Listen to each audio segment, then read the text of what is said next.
Autre chose. Plus de 900 cadavres algériens découverts dans un charnier dans les Aurès, 20 ans après la fin de la guerre d'Algérie. C'est ce que révèle ce matin le journal Libération. Le charnier a été découvert le 9 février dernier par les enfants de l'école de Kenchela, qui creusaient le sol pour aménager un terrain de sport. Parmi les corps dégagés, il y avait des corps d'enfants, certains atrocement mutilés, précise Libération, une enquête de Didier Schild. Épouvantable. Près de 1000 cadavres découverts à Kenchela, à 200 km au sud de Constantine.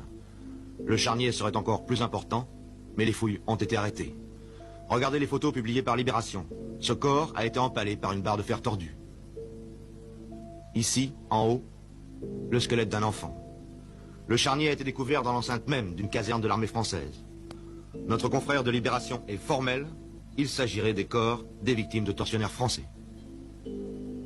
Il y a plusieurs choses qui le prouvent de façon irréfutable. Il y a d'abord tous les témoignages des anciens combattants algériens que j'ai retrouvés sur place, qui avaient été torturés, soit dans les locaux du 2e bureau, soit dans les locaux de la 13e demi-brigade de Légion, qui étaient de part et d'autre, situés de part et d'autre du charnier.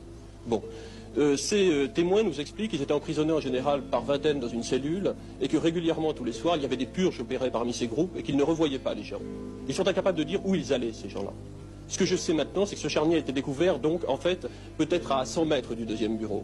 Or, dans ce charnier, qu'est-ce qu'on a trouvé? On a trouvé d'une part un bouton d'uniforme de la Légion étrangère, mais on a surtout trouvé tous les instruments de torture couramment utilisés par l'armée française. Je sais que ces instruments étaient utilisés par l'armée française parce que j'ai retrouvé un officier français, notamment, qui était sur place à Kenchela, de 56 à 62, et cet officier m'a expliqué à quoi servait chaque instrument de torture. Lionel Duroy, est-ce qu'il ne s'agirait pas de charnier archi, disons, de règlement de compte après la guerre d'Algérie, entre Algériens? Ça s'est produit en France aussi.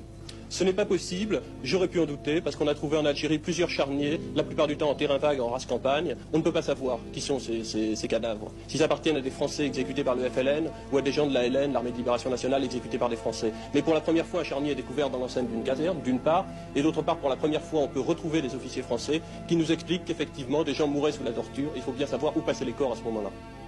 Dans le prochain numéro, celui de demain, donc du journal Libération, de nouveaux témoignages sur les tortures, et puis encore des noms de militaires.